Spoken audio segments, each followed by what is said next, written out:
Mystère et boule de gomme à Radio Laser en ce début d'après-midi, l'écharpe fétiche de notre cher directeur Sylvain Delfaux a disparu. Mais si, vous savez bien, sa grande écharpe rouge, celle qu'il met pour sortir les poubelles et quand il a envie de se déguiser en Christophe Barbier. Bref, ce drame, car il faut bien appeler les choses par leur nom, a eu lieu au studio vers 13h18. Des propres mots de Sylvain Delfaux. Je l'avais posé là, sur le dossier de la chaise, 5 minutes après, plus d'écharpe. Naturellement, l'enquête a été confiée par Sylvain à la plus intelligente d'entre nous, j'ai nommé Ambre Langenfeld. Les suspects, quant à eux, sont avec moi autour de cette table. Il s'agit de Simon Peverelli, Antoine Blécon et Titouan Stucker. Chacun d'entre eux a un alibi plus ou moins foireux. Inspectrice Langenfeld, vous allez devoir passer en revue leur déposition. Vous allez demander à chacun ce qu'il faisait aujourd'hui à l'heure où la précieuse écharpe a disparu. Et pour deviner qui est le coupable, vous allez vous fier à un système de mots-clés. Toutes les personnes innocentes autour de cette table ont reçu un mot-clé à placer dans leur déposition. Ce mot-clé, ça peut être n'importe quoi. C'est un nom commun sans rapport avec l'écharpe rouge. Ça pourrait par exemple être canard, trottinette, pantoufle ou bien café. En tout cas, ce mot-clé, c'est le même pour tous les innocents. Le coupable, lui, n'a pas reçu le mot-clé. Il va donc vous faire sa déposition comme les autres, mais dans son témoignage à lui, il n'y aura pas de mot-clé. Ambre, vous devrez écouter très attentivement ce que vous diront les suspects et essayer de deviner qui est le coupable, celui qui n'avait pas le fameux mot-clé. Mais attention, notre voleur est aussi relativement intelligent. S'il réussit à deviner en écoutant les dépositions de ses camarades quel est le mot-clé, il pourra le placer dans sa propre déposition et vous induire en erreur. C'est à vous, Ambre. Je vais commencer par vous, Titouan Stucker. Que faisiez-vous aujourd'hui à 13h18 ? À ce moment-là, j'étais en train d'écrire ma chronique en dégustant de bons plats d'origine mexicaine, donc des burritos, des empanadas ou autres fioritures. Je sais que vous portez souvent du rouge. Ça vous aurait bien plu, une petite écharpe carmin, pas vrai ?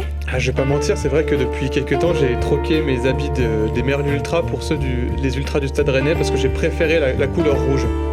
Et est-ce que vous avez vu ou entendu quelque chose d'inhabituel aujourd'hui à la Scole ? Moi, j'ai juste remarqué que Simon Peverelli était particulièrement gentil aujourd'hui, presque trop.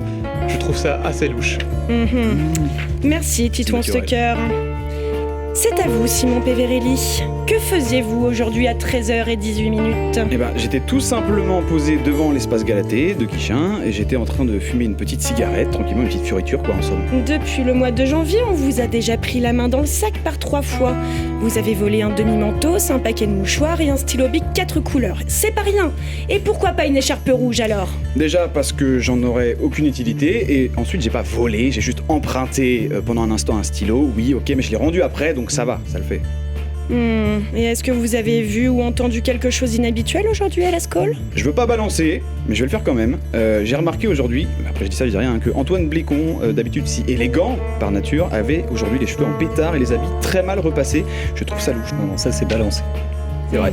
Je dirais même c'est poucave. Mais... c'est à vous, monsieur Antoine Blécon. Que faisiez-vous aujourd'hui à 13h18 ? Je mangeais, c'est l'heure de manger. J'avais mon petit jus d'orange, mon empanadas au piment et mon yaourt au Nutella. Et voilà, et puis je regardais mes voisins. Voilà. Je sais que vous adorez Christophe Barbier. Oui, l'éditorialiste est comme un tuteur sur lequel le peuple pousse comme un lierre rampant peut s'élever. Donc j'imagine qu'une petite écharpe rouge comme lui, ça vous aurait bien plu, hein ? Alors non, parce que déjà son écharpe elle est grenat, elle est pas rouge. Et puis j'ai déjà la mienne. Vous chipotez, Antoine, vous chipotez. Non. Alors, dites-moi plutôt, est-ce que vous avez vu ou entendu quelque chose d'inhabituel aujourd'hui à la Scole ? Alors, j'ai remarqué que Titouan, d'habitude si minutieux, là il a fini sa chronique en 2-2 et il est parti très vite. Je suis d'accord. Ouais, voilà. On a remarqué. Alors, Ambre, vous avez une idée ? Qui est votre coupable ? Je pense que nous sommes entourés de petits filous, Amélie. Et je ne suis pas certaine d'avoir tiré le bon fil de cette affaire, mais mon intuition me murmure le nom de Simon Peverelli.